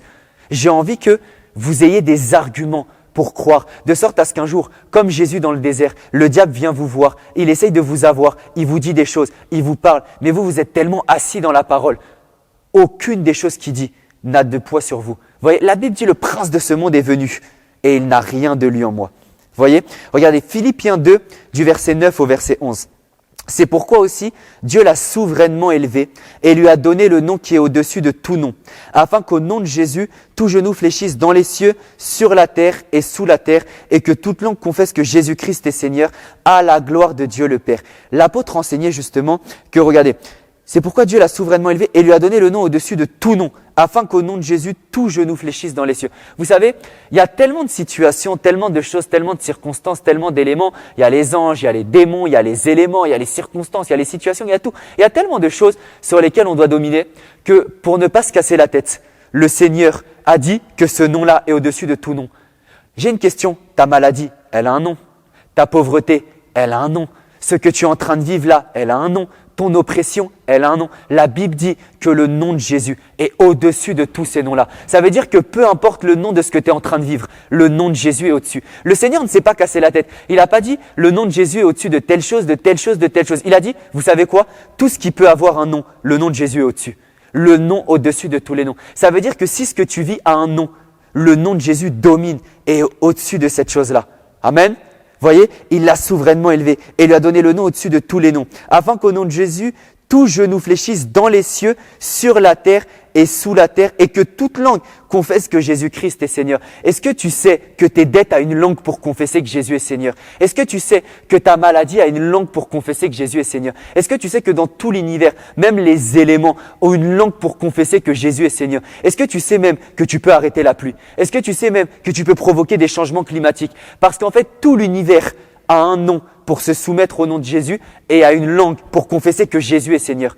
Si tu parles de la part de Dieu, l'univers entier, que ce soit le ciel, que ce soit la terre, que ce soit sous la terre, est obligé de se soumettre. Et l'apôtre enseigne justement que dans les cieux, sur la terre et sous la terre. Ça veut dire que même les ressources naturelles qui sont dans les cieux doivent t'obéir. Même les ressources naturelles qui sont sur la terre doivent t'obéir. Même les ressources naturelles qui sont sous la terre, comme le pétrole, comme l'or, comme les pierres précieuses qui sont dans des grottes, doivent nous obéir. Que ce soit sur les cieux, sur la terre, sous la terre, tout doit nous obéir. Gloire à Dieu. Regardez. Un autre passage encore, vraiment je vous dis, je donne du contenu à votre foi, là on est ensemble, je fais comme l'apôtre, voilà, faites ça avec moi, restez concentrés, on est vraiment dans un enseignement. Luc 10 au verset 19, « Voici je vous ai donné le pouvoir de marcher sur les serpents et les scorpions et sur toute la puissance de l'ennemi et rien ne pourra vous nuire. » Ici, l'apôtre enseigne quelque chose, il enseigne que le mot pouvoir ici, comme je vous ai dit tout à l'heure, c'est le mot exousia, c'est le mot autorité. Vous voyez, donc ici, pouvoir, vous pouvez le donner par autorité. Voici, je vous ai donné l'autorité de marcher sur les serpents et les scorpions et sur toute la puissance de l'ennemi et rien ne pourra vous nuire. Regardez, il faut comprendre que la Bible dit que le diable était un ange qui était oint, que le diable était un ange qui était puissant. Et comme Dieu ne se repent pas de ses dons et de ses appels, le diable est toujours puissant. Donc en fait, si vous jouez sur le terrain de la puissance, vous allez perdre. Ce que Dieu a fait pour nous donner la victoire, c'est qu'avec le diable, il joue plus sur le terrain de la puissance, il joue sur le terrain de l'autorité. L'autorité est plus grande que la puissance. L'apôtre enseigne que l'autorité, c'est le droit légal d'exercer la puissance. Vous voyez, ça veut dire que si vous n'avez pas l'autorité, votre puissance ne sert plus à rien, elle n'est même plus légale. Et c'est pour ça que beaucoup d'entre vous, vous êtes déjà nés de nouveau, vous êtes déjà enfants de Dieu. Mais le diable, des fois, joue avec vous à sa guise. Pourquoi ? Parce qu'en fait, comme vous n'avez pas conscience de votre autorité, le diable se permet encore de faire des choses illégales. Vous savez, si vous avez conscience de la loi, vous n'allez plus rouler trop vite. Si vous avez conscience de la loi, vous n'allez pas aller tuer quelqu'un. Si vous avez conscience de la loi, vous n'allez pas voler dans un magasin. Pourquoi ? Parce que vous savez que vous risquez d'aller en prison. Parce que vous savez que dans cette loi, il y a des sanctions. Vous comprenez ? Nous, on n'a pas reçu, Dieu nous a jamais demandé de lutter avec le diable par puissance. Dieu nous a demandé de lutter avec le diable par autorité. Ça veut dire qu'on n'est plus dans la même catégorie. Dieu nous a pas donné plus de puissance que le diable. Dieu nous a donné l'autorité. Ça veut dire que, vous savez, on ne boxe même plus dans la même catégorie que le diable. On boxe dans une autre catégorie. On boxe dans une autre cour. C'est la cour de l'autorité. Amen. C'est la cour de l'autorité. Donc lui, il peut déchaîner toute sa puissance, faire tout ce qu'il veut. Dès lors que vous comprenez votre autorité et la puissance du nom de Jésus-Christ, vous savez automatiquement que la puissance qu'il est en train de déverser contre vous, la puissance qu'il utilise pour être en train de briser votre mariage, être en train de briser votre foyer, être en train de briser vos finances, être en train de briser vos résultats scolaires, vous savez très bien que maintenant il n'a plus le droit de l'utiliser. Et vous avez le droit de vous placer devant Satan et de dire, cette puissance que tu utilises pour détruire mon foyer, mon couple, mon mariage, mes finances, mes études, pour détruire ma consécration, ma vie de sanctification, toutes ces choses-là, tu n'as plus le droit de l'utiliser. Et il n'aura plus le droit de l'utiliser. Vous comprenez ? Le diable agit encore dans vos vies parce qu'en fait, comme vous n'avez pas conscience de qui vous êtes, ce n'est pas encore illégal pour lui de faire ça. Dès lors que vous avez conscience de qui vous êtes, le diable n'a plus aucun droit légal d'utiliser sa puissance. Donc même s'il a gardé sa puissance, elle ne lui sert plus à rien. Amen ? Regardez, il faut que vous compreniez que le plus petit dans le royaume de Dieu a l'autorité sur le plus grand des démons. Le plus petit dans le royaume de Dieu, mon Dieu, il a la capacité de mettre une raclée au diable et à tous ces démons réunis. Vous voyez ? Maintenant, comment un enfant de Dieu doit alors se comporter ? Je vous ai parlé de l'autorité, je vous ai parlé de ces choses-là, mais comment un enfant de Dieu doit se comporter ? C'est très simple. Regardez, un chrétien s'adresse au monde, aux circonstances, aux situations, aux démons, aux anges, à tout le monde, comme étant un Dieu. La Bible dit qu'on est participant de la nature divine. C'est les psaumes qui vont dire que j'ai dit vous êtes des dieux, mais vous mourrez comme des hommes. Ça veut dire qu'on est comme des dieux. Donc, face à ta situation, face à ton problème de loyer, face à ton mariage qui est en train d'être détruit, face à toutes ces choses-là, face à ta situation, face à ta rétrogradation, face à toutes ces choses-là, face même à l'or, à l'argent, aux possessions de ce monde, à toutes ces choses, tu dois t'adresser comme un Dieu.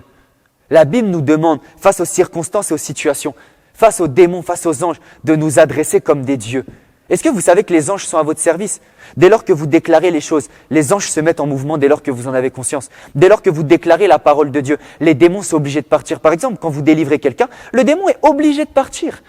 Parce qu'en fait, vous avez le droit d'opérer comme des dieux. Donc comment un chrétien doit se comporter en face des entités spirituelles, en face des situations, des circonstances? Vous devez parler comme des dieux. Et un Dieu fait quoi? Il décrète. Un Dieu fait quoi? Il appelle à l'existence. Un Dieu fait quoi? Il parle. Voyez, vous devez agir comme des dieux en face de toutes ces choses-là. Mais en face de Dieu, vous devez agir comme un enfant. Voici l'équilibre du chrétien. Un chrétien doit agir comme un Dieu face aux situations et aux entités spirituelles, mais également, il doit agir comme un enfant face à Dieu. Regardez, face à vos situations, face à vos problèmes, vous connaissez tous le passage dans Apocalypse qui parle des 24 vieillards qui jettent leur couronne. Vous voyez, regardez, face aux situations de la vie, face aux entités spirituelles, face à toutes ces choses-là que j'ai citées, vous devez garder votre couronne sur votre tête parce que c'est elle qui vous permet de régner. Mais par contre, lorsque vous êtes face à Dieu, là, vous devez jeter votre couronne et l'adorer. Est-ce que vous comprenez l'équilibre qu'un chrétien doit avoir? Un chrétien face aux circonstances est un Dieu, mais face à Dieu, il est un enfant. Un chrétien face aux circonstances a une couronne, mais face à Dieu, il jette sa couronne. C'est ça l'équilibre qu'un chrétien doit avoir. Vous savez, l'équilibre que le diable craint le plus, c'est un chrétien qui est puissant, qui a l'autorité, mais en même temps qui a l'humilité et qui a le cœur de Dieu. C'est pour ça que, regardez, pourquoi beaucoup de chrétiens ne dominent pas? C'est très simple. Beaucoup de chrétiens ne dominent pas parce que c'est 1 Timothée 2 du verset 4 au verset 5 qui va nous dire justement que ce qui est bon et agréable devant Dieu, c'est que tous soient sauvés et parviennent à la connaissance de la vérité. Ça veut dire que tu peux être sauvé, tu as reçu le salut, tu as reçu tout ce que Dieu voulait que tu reçoives. Mais par contre, si tu n'en as pas conscience, que tu n'as pas la connaissance de la vérité, tu peux être un chrétien qui est encore autant victime des choses de ce monde qu'un païen. Il existe des chrétiens qui vivent des vies qui sont semblables à des personnes qui ne connaissent pas Dieu. Pourquoi? Parce qu'ils ne connaissent pas la vérité. Donc la clé pour exercer cette autorité-là, c'est avoir conscience et avoir foi de ce que Jésus vous a donné en son nom. Vous comprenez? Et le deuxième moyen de pouvoir pleinement en bénéficier, c'est le fait de parler la chose. Vous voyez, comment on exerce son autorité? En parlant. Comment on exerce son autorité? En décrétant. Comment on exerce? Le problème, c'est que beaucoup de personnes veulent exercer leur autorité la bouche fermée. Même dans votre travail, peut-être dans votre entreprise. Mais le patron ne pourra pas mettre en pratique son autorité s'il ne donne pas d'ordre, s'il ne donne pas de directive, s'il ne fait pas de réunion, s'il ne vous donne pas des instructions. Vous comprenez? Donc un roi doit parler, un Dieu doit parler. La Bible dit vous êtes des dieux, alors vous devez parler. Comment manifester votre autorité? Comment manifester le nom de Jésus? Vous devez parler. Amen. Donc voilà, je vous ai dit, pour revenir, là je faisais une parenthèse, pour revenir sur le point que j'étais en train de donner, la plus grande peur du diable, c'est quelqu'un qui manifeste la domination et l'autorité de Dieu, mais en même temps qui a son cœur, son caractère et son humilité. Vous comprenez? C'est quelqu'un qui manifeste la puissance de Dieu, mais en même temps, dans son caractère, il ressemble à Jésus-Christ. Vous voyez? Vous savez, vous ne glorifierez pas Dieu tant que vous ne dominez pas sur cette terre. Vous voyez, c'est pour ça que je vous ai parlé dans cette première partie de dominer. Il est essentiel que vous puissiez dominer. Pourquoi? Parce que vous savez, vous pouvez être très gentil, très amour, très compatissant. Si vous ne manifestez pas la domination, le règne et la puissance de Dieu, l'autorité de Dieu, vous ne glorifierez pas pleinement Dieu. C'est pour ça que là, je vous donne les deux aspects qui vous permettent de glorifier Dieu par le nom de Jésus. Le premier, c'est la domination. Lorsque vous dominez sur cette terre, le nom de Jésus est glorifié. Amen. Et le deuxième point, c'est justement ça, c'est le caractère, c'est la ressemblance. Les deux moyens de glorifier le Seigneur. Vous imaginez quelqu'un de puissant, quelqu'un d'autoritaire, quelqu'un de grand dans ce monde. Mais en même temps, il aime comme Dieu, il est humble comme Dieu, il pense comme Dieu, il parle comme Dieu, il réfléchit comme Dieu, il fait les choses comme Dieu. Vous comprenez? Et c'est pour ça que le deuxième point, c'est la ressemblance avec Dieu. Et je vous ai donné ce premier point durant ce premier culte, ce premier point qui est justement la domination, le fait de glorifier Dieu par notre domination grâce au nom de Jésus qu'on a reçu. Et dans le prochain culte que je vais faire, donc la semaine prochaine, le pasteur Marine enseignera et continuera dans cette série d'enseignements, elle continuera sur ce thème selon ce que le Seigneur lui inspirera et mettra dans son cœur. Mais dans 2 semaines, je vais revenir dans 2 dimanches pour pouvoir continuer ce message et pouvoir poursuivre cet enseignement en parlant de mon deuxième point qui est la ressemblance. Comment glorifier le Seigneur? Par le nom de Jésus. Premièrement en dominant et deuxièmement en lui ressemblant. Aujourd'hui, je vous ai parlé de comment dominer. On se retrouve alors dans 2 semaines pour que je puisse vous parler de comment lui ressembler et de comment devenir la plus grande terreur du diable, c'est-à-dire devenir quelqu'un de puissant, mais qui a le cœur de Dieu et qui ressemble à Jésus-Christ dans son attitude. En tout cas, ce culte va toucher à sa fin, cette prédication est en train de toucher à sa fin et je ne peux pas finir cette prédication. Je vous ai parlé du nom de Jésus pendant toute la prédication, je vous ai parlé de ce qu'il faisait, de ce qu'il provoquait dans les vies et je ne peux pas finir cette prédication sans donner la fonction numéro 1 du nom de Jésus c'est celui de sauver. Peut-être tu as entendu ce message, tu t'es dit, mon Dieu, mais ça veut dire les enfants de Dieu peuvent faire ça, c'est incroyable. Mais est-ce que moi je suis vraiment enfant de Dieu? Est-ce que moi je suis vraiment sauvé? Moi je ne le connais pas, ce Jésus. Est-ce que c'est réservé à une catégorie de personnes en particulier? Oui, c'est réservé à la catégorie de personnes qui ont décidé de croire. Et tu ne connaissais pas le Seigneur Jésus, tu as décidé de croire en ce message, en cette prédication que je t'ai faite, en ces versets bibliques que je t'ai donnés. Tu as l'occasion maintenant de pouvoir recevoir le salut. C'est Acte 4, verset 12 qui nous dit « Il n'y a de salut en aucun autre nom, aucune autre théologie, aucune autre doctrine, aucune autre philosophie ne peut sauver, si ce n'est le fait que Jésus est Seigneur et qu'on peut être sauvé qu'en son nom. » La Bible dit « Il n'y a de salut en aucun autre nom. » Le seul moyen pour toi d'être sauvé et de pouvoir vivre tout ce que j'ai décrit dans toute cette prédication. Je ne sais pas, ça fait peut-être 50 minutes ou 1 heure que je parle. Dans toute cette prédication, pour que tu puisses vivre tout ça, il te suffit une seule chose, de faire comme j'ai dit tout à l'heure au début de la situation, de la prédication, de croire en son nom. Et dès lors que tu crois son nom, tu reçois son nom et tu deviens enfant de Dieu. Et tu veux être sauvé, tu veux être enfant de Dieu, tu veux recevoir ce nom, tu veux vivre tout ce que j'ai dit pendant la prédication. Tu vas simplement fermer les yeux maintenant et faire cette prière avec moi. Et tu vas dire, Seigneur Jésus, je te demande pardon parce que j'avais péché contre toi et je ne te connaissais pas. Mais je te rends grâce et je te remercie de ce que j'ai reçu ta parole. J'y ai cru, j'ai reçu ton nom.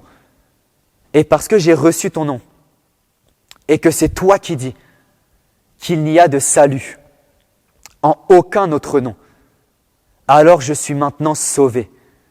Je suis maintenant enfant de Dieu. Je suis maintenant né de Dieu.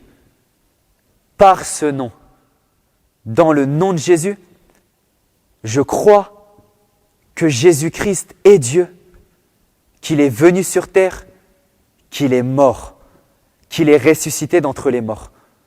Je reçois maintenant le Saint-Esprit et je suis enfant de Dieu dans le nom de Jésus. Amen, amen, amen, amen.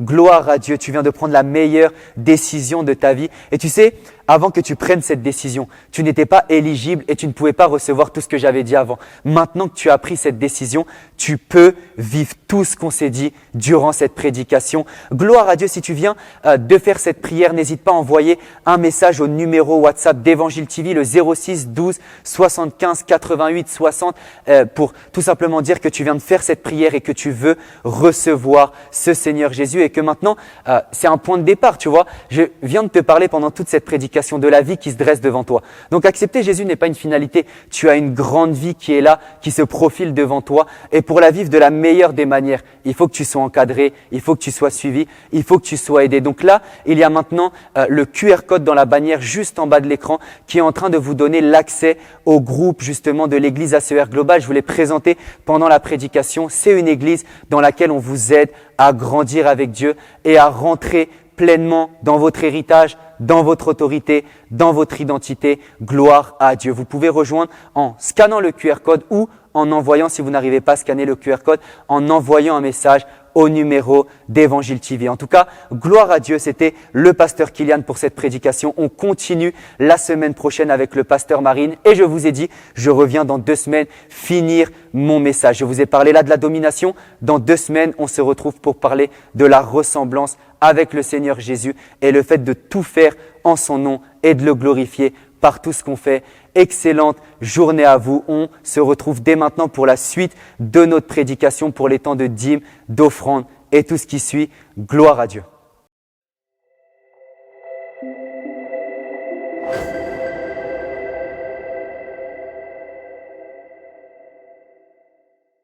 Gloire à Dieu pour ce message. J'espère que cette première partie vous a béni. Vous le savez, on se retrouve la semaine prochaine pour la deuxième partie. Et j'espère vraiment que ce message a commencé à poser les fondations du nom de Jésus dans votre cœur. Et je ne peux pas terminer cette prédication. Et bien sûr, on passe à un nouveau temps. Vous le savez, nous passons à un temps qui est propre à chacune des églises dans le monde, qui est le temps des dîmes, des offrandes, également le temps des annonces. Ce sont des temps vraiment sacrés. Ce sont des temps sacrés dans le culte. Ce sont vraiment des temps dans lesquels il faut que vous gardiez votre concentration. Mais avant de passer à ces temps, je ne peux pas finir mon message sans remercier mon père spirituel, l'apôtre Alain Patrick Tsengue, qui nous fait confiance au pasteur Marine et à moi de pouvoir vous enseigner, de pouvoir vous former, de pouvoir vous bâtir et nous occuper de vous. Merci apôtre, c'est vraiment un immense privilège de pouvoir nous tenir sur cette chaire et de pouvoir parler comme des fils et des filles en ton nom et en nom de l'enseignement que le Seigneur t'a donné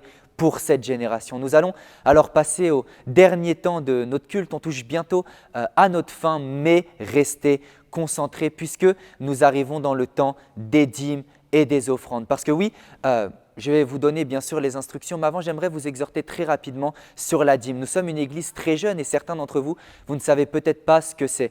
Nous l'avons dit la semaine dernière dans le culte de lancement, la dîme ce n'est pas juste une loi, la dîme c'est une alliance avec Dieu. C'est quelque chose qui a traversé les époques. À vrai dire, la première fois qu'on retrouve la dîme c'est dans Genèse 14 lorsque Abraham va la donner à Melchisédek. Et on va la voir, elle est dès le premier livre de la Bible, elle était avant même la loi de Moïse, donc elle n'est même pas liée à la loi. Beaucoup de personnes disent que oui, c'était au temps de la loi, la dîme. À vrai dire, c'était même avant ça. Et on va voir même dans Malachie 3 au verset 10, la Bible va dire « Apportez toutes vos dîmes et vos offrandes dans la maison du Seigneur ». Et entre Genèse et Malachie, il y a 47 livres d'écart. Et il faut que vous compreniez que la dîme est un principe universel, c'est un principe intemporel, c'est un principe qui… un principe d'alliance financière qui a traversé les époques. On le mentionne une fois dans un livre et vous imaginez, on le mentionne 47 livres plus tard. On le mentionne en termes de chronologie, c'était plus de 4000 ans plus tard. Et la dîme est un principe financier qui est le suivant, c'est une sécurisation, on va dire, de nos finances avec Dieu. C'est une alliance dans laquelle on consacre 10% de nos revenus mensuels à Dieu. Oui, je n'ai pas dit 10% de vos revenus quotidiens ou hebdomadaires, mais j'ai bien dit mensuels. Ne donnez pas votre dîme toutes les semaines, ne la donnez pas non plus tous les ans, mais donnez-la tous les mois. Nous croyons que la dîme est un principe qui va sécuriser vos finances, provoquer la faveur financière dans vos vies. Également, il y a les offrandes. Les offrandes, elles sont plus…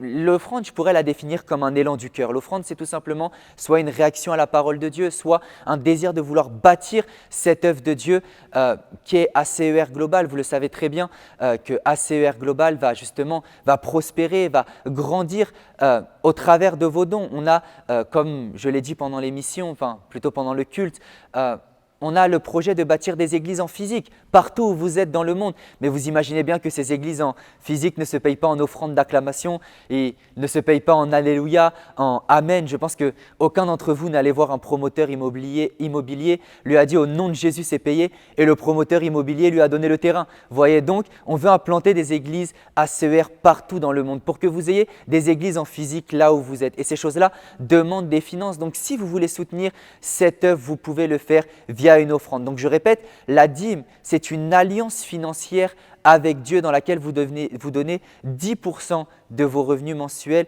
et il y a également le régime des offrandes qui est un élan du cœur, une réaction à la parole, un désir de soutien de l'œuvre de Dieu. Même, des fois, ça peut être un signe de sentiment d'appartenance. Bref, un élan du cœur qui vous pousse à vouloir donner à Dieu. Je vais vous expliquer alors les modalités de paiement pour pouvoir faire vos dîmes et vos offrandes. Si vous voulez payer par espèce et que votre offrande est d'un montant inférieur à 50 €, ce que nous vous recommandons plutôt, c'est de mettre cet argent dans une enveloppe. Vous écrivez ACER Global sur l'enveloppe et vous mettez cette enveloppe de côté et ensuite vous envoyez un message au 06 12 75 88 60 pour nous prévenir que vous l'avez fait et nous vous conseillerons pour savoir quoi faire parce qu'il faut bien sûr des moyens spéciaux de pouvoir donner vos dîmes et vos offrandes puisque nous sommes partout dans le monde. Voyez donc, contactez-nous et on vous conseillera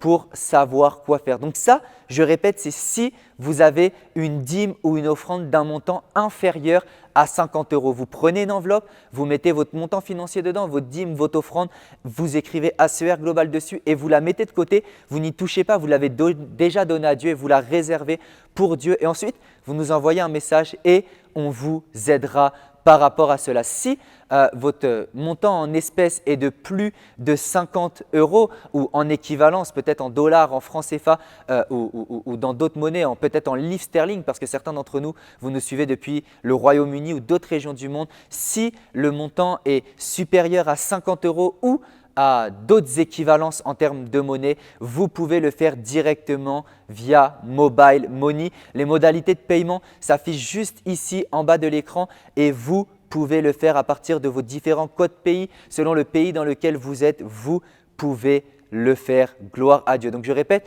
inférieur à 50 €, vous prenez une enveloppe et vous mettez le montant dedans. Vous nous contactez au 06 12 75 88 60. Si le montant est inférieur à 50 €, vous pouvez le faire via Mobile Money. Et là vient le cas des personnes qui se disent « mais moi je veux payer numériquement par carte bancaire, par PayPal ». Ne vous inquiétez pas, nous avons également les moyens pour vous puisqu'il y a maintenant le QR code PayPal qui s'affiche en bas. Scannez-le simplement et vous verrez que sur PayPal, vous pourrez faire votre don soit directement via l'application PayPal si vous l'avez, mais si vous ne l'avez pas, vous pouvez même le faire via le navigateur Internet avec votre carte bancaire. Vous n'êtes pas obligé de payer par votre solde PayPal, mais vous pouvez, je le répète, payer également par votre carte bancaire dessus. Donc, ce n'est pas que les personnes de PayPal qui sont concernées, ce sont également tous les paiements en carte bancaire. Donc, scannez maintenant le QR code PayPal et faites votre dîme, votre offrande en fonction de la manière dont l'application vous dirigera et vous montrera les choses. Si vous faites par PayPal, vous cliquez sur l'option PayPal. Si vous faites par carte bleue, vous prenez l'option par carte bancaire. Gloire à Dieu. Je vais prier pour chacune de vos dîmes et vos offrandes. Père, je prie pour la vie de chacun de mes frères, de chacune de mes sœurs. Merci parce que tu vois leur cœur. Tu vois qu'ils ont envie de donner pour ton œuvre. Père, c'est toi qui dis dans Malachie 3, verset 10, « Mettez-moi au défi de la sorte. Apportez toutes vos dîmes et vos offrandes dans la maison du trésor et vous ne verrez si je n'ouvre pas pour vous les écluses des cieux. » Père, j'ai une prière pour eux. C'est que la faveur financière soit manifeste, que le ciel s'ouvre, que les écluses des cieux soient ouvertes et qu'ils aient des accès, des promotions privilégiées dans le nom puissant de Jésus. Mon Père et mon Dieu, je te bénis parce que ta main est sur les finances de chacune des personnes qui donnent leur dîme et je déclare que chacune des personnes qui fait une offrande, qui a semé pour ton œuvre, tu la leur rends au centuple dans le nom puissant de Jésus. Je dis qu'ils sont bénis et qu'ils sont des bâtisseurs du royaume de l'œuvre de Dieu dans le nom puissant de Jésus. Amen. Gloire à Dieu. Gloire à Dieu pour vos dîmes, gloire à Dieu pour vos offrandes, pour votre soutien à l'œuvre de Dieu. Nous allons passer alors au dernier temps de notre culte. Ne vous inquiétez pas, on se retrouve la semaine prochaine pour la partie 2 de mon enseignement sur Jésus, le pouvoir de devenir. Mais voici les annonces de fin. C'est que ce jeudi, nous nous retrouvons avec l'apôtre Alain Patrick Tsengue pour la partie 3 de notre école de la foi. Vous le savez, pendant 6 mois d'affilée, nous sommes avec lui. Pendant 6 mois d'affilée, chaque jeudi à 20 h en direct sur Évangile TV, nous avons à mes yeux, désolé, vous allez dire que je fais du favoritisme, le meilleur enseignant, du moins mon enseignant préféré pour ne pas créer de débat ici. Vous avez l'apôtre qui est là chaque jeudi à 20 h pour pouvoir vous enseigner la foi, vous enseigner les voies de Dieu, vous enseigner la parole de Dieu. Et rappelez-vous, à ACER Global, nous estimons que cette émission du jeudi est notre réunion de GR. Et comme on vous l'a dit la semaine dernière au culte de lancement, moi personnellement, j'aurais aimé les 6 premiers mois de mon arrivée à l'ACER pouvoir faire directement des réunions de GR avec l'apôtre toutes les semaines pendant 6 mois. Vous avez cette grâce-là. Votre réunion de GR, elle est directement le jeudi avec l'apôtre Alain Patrick Tsengue, avec le père du ministère. Nous avons eu ces 2 dernières semaines la partie 1, la partie 2 et il va encore aller plus en profondeur dans cette partie 3 et il va s'intensifier de semaine en semaine pendant les 6 prochains mois. Également, comme je vous l'ai dit, dimanche prochain, nous avons notre culte ACER Global à nouveau, toujours au même horaire, à 11 h actuellement. Et vous, voilà, nous avons ces temps ensemble, ces temps de culte et c'est important d'être assidus durant ces cultes. Je vais continuer ma série d'enseignements sur le nom de Jésus parce que je vous le rappelle, nous sommes dans le mois dans lequel nous sommes propulsés par le nom de Jésus. Gloire à Dieu. Avant de toucher à la fin de mes annonces, j'aimerais vous rappeler ce qu'est ACER Global et vous encourager à pouvoir rejoindre cette église. Vous avez été bénis par le message, vous avez été touchés par le message et peut-être même je vous ai fait faire la prière de repentance pour accepter la vie de Dieu, pour recevoir la vie de Dieu. Pendant ma prédication, je l'ai fait avec vous. Si vous avez pris cette décision ou que vous l'aviez déjà fait depuis un certain temps, mais que vous n'avez pas d'église, vous êtes bénis par ces programmes, mais vous n'avez pas de suivi, d'encadrement, de pasteur, nous sommes là pour vous. N'hésitez pas dès maintenant à rejoindre ACER Global avec les coordonnées qui s'affichent en bas de l'écran au 06 12 75 88 60. Vous pouvez envoyer ACER Global et nous vous intégrerons au groupe de l'Église pour vous aider à grandir. Vous l'avez vu, nous avons des programmes à votre disposition. Et d'ailleurs, très bientôt, nous allons mettre en place le parcours de croissance ACER. Ce sont 3 classes, le discipolat, l'affermissement et la classe des leaders pour pouvoir vous aider à devenir des disciples forts, des disciples loyaux, des disciples bâtis, des disciples pertinents et qui portent du fruit. Nous allons mettre ça en place, ce sera tous les samedis. Nous allons vous le communiquer dans le groupe WhatsApp. Raison de plus pour vous qui voulez intégrer mais ne l'avez pas encore fait cette église, d'envoyer ACER Global pour que nous vous intégrions sur le groupe WhatsApp et que nous vous donnions toutes les infos de cette classe de formation. Vous voyez, vous êtes gâtés. On a les réunions du jeudi avec notre père spirituel, l'apôtre. Nous avons les cultes du dimanche avec des fois l'apôtre, des fois le pasteur Marine, des fois moi-même. Et nous avons le parcours de croissance ACER qui seront enseignés pareil par le pasteur Marine et par moi-même. Nous croyons que tout est mis à votre disposition pour votre croissance spirituelle. Et également, vous aurez à ACER Global un accès avec le pasteur Marine et avec moi-même pour des entretiens individuels, pour des besoins individuels. Nous serons là pour vous. Également, ce sera un moyen d'avoir de la communion fraternelle avec des frères, avec des sœurs qui viennent du monde entier jusqu'à, nous le rappelons, implanter des églises en physique partout où vous êtes. En tout cas, gloire à Dieu. Je vais nous recommander à la grâce de Dieu pour la fin de ce culte. Père, nous te bénissons. Merci parce que cette prédication nous a impactés, cette prédication nous a bénis. Merci parce que moi-même, Père, ce n'est pas parce que c'est moi qui ai parlé pendant ce message que je n'ai pas été le premier béni. Père, nous te bénissons pour ta parole. Elle est précieuse, elle nous bâtit, elle nous forge, elle nous fait du bien et nous déclarons que toute cette semaine, nous la mettons en pratique. Nous sommes fondés sur le Seigneur, nous grandissons avec le Seigneur et nous avons soif des prochains événements, soif de l'école de la foi, soif du prochain culte parce que nous te voulons toi et nous voulons toujours une parole fraîche de ta part. Père, je recommande chacun à ta grâce, accompagne-les de ta présence, accompagne-les de ton amour, qu'ils soient tous remplis du Saint-Esprit tout au long de cette semaine dans le nom puissant de Jésus. Amen, amen, amen. Gloire à Dieu. Nous nous retrouvons la semaine prochaine pour notre école de la foi avec l'apôtre et notre prochain culte ACER Global. C'était votre pasteur, le pasteur Kylian. On se retrouve très bientôt. Bye bye.